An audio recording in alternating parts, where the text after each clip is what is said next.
പോകാം. ആലപ്പുഴയിൽ സീറ്റ് ചിത്തരഞ്ജൻ ഉറപ്പിച്ചിരിക്കുന്നു. ചിത്തരഞ്ജന്റെ ചുവരെഴുത്ത് ആലപ്പുഴയിൽ തുടങ്ങുകയാണ്. PP ചിത്തരഞ്ജനെ വിജയിപ്പിക്കുക, സ്ഥാനാർത്ഥിയുടെ പേരോടുകൂടി തന്നെയാണ് അവിടെ മതിലിൽ ചുവരെഴുതിയിരിക്കുന്നത്. പാർട്ടി ചിഹ്നം ഉൾപ്പെടെ.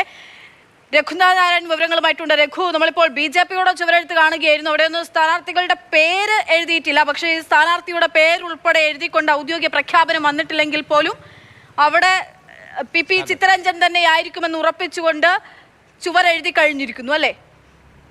വരിക ജനനായക വീണ്ടും, അതാണ് അതിനിവിടെയുള്ള. അതെ, പറയൂ.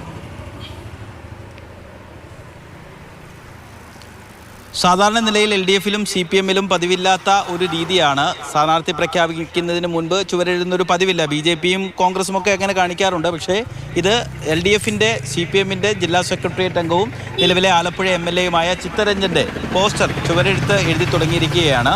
ഇതേപോലെ 2 ഇടത്ത് എഴുതി പൂർത്തിയായിരിക്കുന്നു. ഇന്നിനി 2-3 ഇടത്തൂടെ ഉണ്ടെന്നാണ് പാർട്ടി പ്രാദേശിക ആളുകൾ അറിയിക്കുന്നത്. പക്ഷേ ആരും ഔദ്യോഗികമായി പ്രതികരിക്കുന്നില്ല. നമ്മൾ MLAയുമായിട്ട് ബന്ധപ്പെട്ടപ്പോൾ അതിൽ അസ്വാഭാവികതയൊന്നുമില്ല. കാരണം ഇനി ഔദ്യോഗികമായി സ്ഥാനാർത്ഥി പ്രഖ്യാപനം വരേണ്ട ആവശ്യമേ ഉള്ളൂ. ബാക്കിയെല്ലാം കാരണം ആലപ്പുഴ മണ്ഡലത്തിലേക്ക് PP ചിത്തരഞ്ജൻ്റെ പേര് മാത്രമേ ഉള്ളൂ. അദ്ദേഹത്തിൻ്റെ കഴിഞ്ഞ തവണയാണ് അദ്ദേഹം മത്സരിച്ചത്. ഇനി ടേൺ വ്യവസ്ഥ പാലിക്കപ്പെട്ടാലും അദ്ദേഹത്തിന് 2ാമത്തെ ടേണാണ്. എന്തായാലും വരിക ജനനായക വീണ്ടും ആലപ്പുഴയുടെ നന്മയ്ക്കായി എന്ന ടാഗ് ലൈനോടുകൂടി PP ചിത്തരഞ്ജൻ്റെ ചുവരെഴുത്ത് ആലപ്പുഴയിൽ ആരംഭിച്ചു കഴിഞ്ഞിരിക്കുന്നു. പ്രത്യേകിച്ച് ഒരു 3ാം തുടർഭരണത്തിലേക്കൊക്കെ പോവുകയാണ്. ആലപ്പുഴ മണ്ഡലമൊക്കെ കോൺഗ്രസ് വലിയ രീതിയിൽ ശ്രദ്ധ കേന്ദ്രീകരിക്കുന്ന ഒരു മണ്ഡലം കൂടിയാണ്. പ്രത്യേകിച്ച് KC വേണുഗോപാലോ മത്സരിക്കാൻ വന്നാൽ അദ്ദേഹം മത്സരിക്കാൻ ഉദ്ദേശിക്കുന്ന മണ്ഡലങ്ങൾ ഒന്നുകൂടിയാണ് ആലപ്പുഴ. പക്ഷേ അതൊക്കെ മുൻകൂട്ടി കണ്ടുകൊണ്ടുകൂടിയായിരിക്കാം വളരെ വേഗത്തിൽ തന്നെ, അല്ലെങ്കിൽ തിരഞ്ഞെടുപ്പ് ഔദ്യോഗികമായി പ്രഖ്യാപിക്കുന്നതിനും സ്ഥാനാർത്ഥി ഔദ്യോഗികമായി പ്രഖ്യാപിക്കുന്നതിന് മുൻപ് തന്നെ PP ചിത്തരഞ്ജൻ്റെ ചുവരെഴുത്ത് ആരംഭിച്ചത്.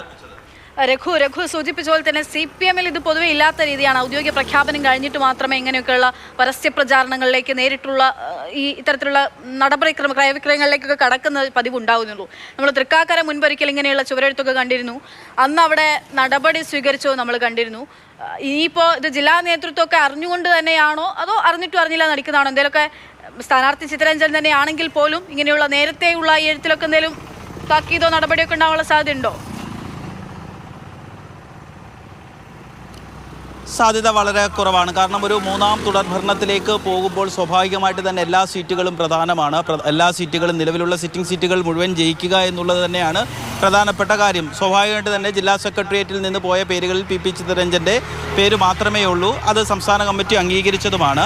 ഔദ്യോഗികമായ നടപടിക്രമങ്ങൾ മാത്രമേ ഇനി പാലിക്കാനുള്ളൂ. പക്ഷേ നമ്മൾ നേരത്തെ പറഞ്ഞതുപോലെ തന്നെ CPMൽ ഇങ്ങനെ ഒരു പതിവുള്ള രീതിയല്ല. തിരഞ്ഞെടുപ്പ് സ്ഥാനാർത്ഥി പ്രഖ്യാപിക്കുന്നതിന് മുൻപ്, ഔദ്യോഗികമായി പ്രഖ്യാപിക്കുന്നതിന് മുമ്പ് ചുവരെഴുത്ത് ആരംഭിക്കുക. പക്ഷേ വിജയമാണ്, സീറ്റ് പരമാവധി നേടുക എന്നുള്ളതാണ് പ്രധാനം. അതുകൊണ്ടായിരിക്കാം ഒരു പക്ഷേ വളരെ വേഗതയിൽ തന്നെ ഈ സ്ഥാനാർത്ഥി പ്രഖ്യാപനം ഉണ്ടാവുന്നതിന് മുമ്പ് തന്നെ ചുവരെഴുത്ത് ആരംഭിച്ചത്.